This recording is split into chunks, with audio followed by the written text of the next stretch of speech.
Bismillahirrohmanirrohim. Assalamualaikum warahmatullahi wabarakatuh. Selamat datang di channel Asa HT yang menayangkan beragam kisah kehidupan dan juga sejarah peradaban umat manusia. Semoga bermanfaat dan menjadi inspiratif bagi kita semua.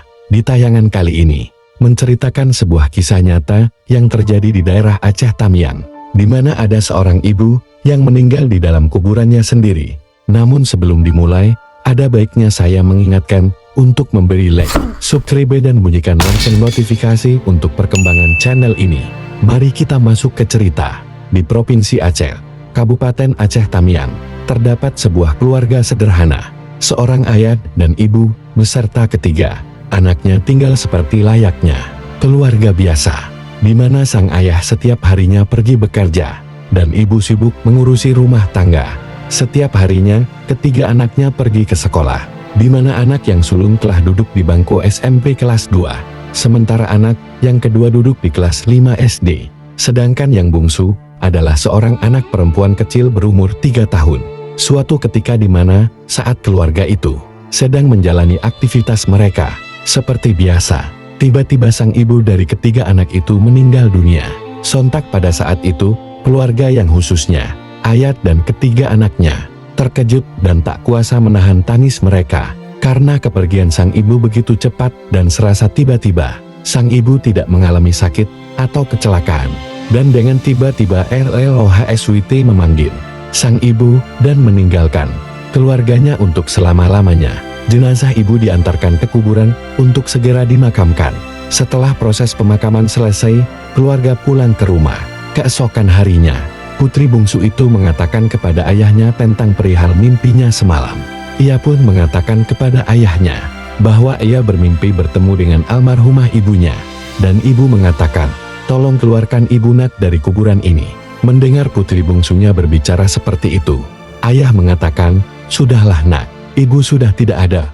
Wajar jika engkau masih teringat-ingat," ungkap ayah kepada putri bungsunya. Anak itu pun diam. Keesokannya, tepatnya di hari kedua setelah pemakaman ibu, putri bungsu itu menyampaikan kembali perihal mimpinya semalam kepada abang-abangnya. Ia mengatakan, "Abang, semalam adik bermimpi bahwa ibu minta dikeluarkan dari dalam kuburannya." Dan abangnya lalu bergegas menyampaikan perihal mimpi sang adik kepada ayah. Dan ayah pun mengatakan, "Sudahlah nak, adikmu itu masih sangat kecil.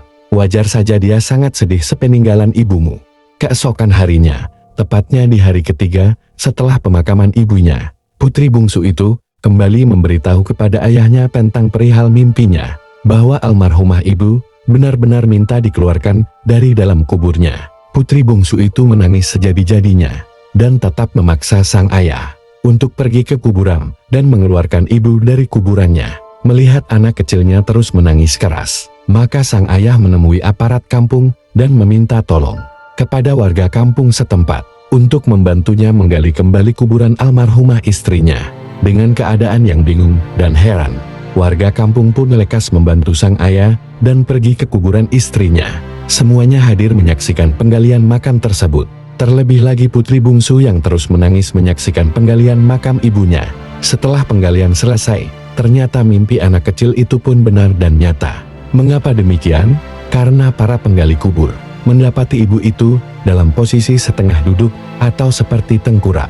Kain kafan pembungkus badannya sudah lepas, tanda bahwa ibu itu berupaya untuk melepaskan kafannya dan membuka tali, lalu berupaya untuk membongkar papan penutup lahatnya. Pada saat itu, para penggali kubur pun tiba-tiba menangis, karena menyaksikan bahwa ibu itu sebenarnya benar-benar masih hidup.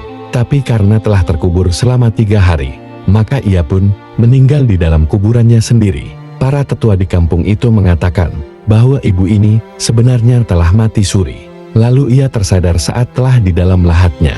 Jika saja kita mempercayai mimpi anak kecil ini pada hari pertama, mungkin nyawa ibu ini masih bisa terselamatkan. Dan pesan moral yang bisa kita ambil dari hikmah cerita ini, bahwa janganlah meremehkan ucapan-ucapan anak kecil, karena boleh jadi itu adalah pesan yang benar. Unjur makola, wala tanjur liman kola.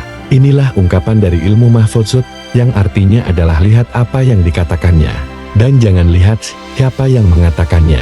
Demikian kisah ini disampaikan. Semoga bermanfaat. Wassalamualaikum warahmatullahi wabarakatuh.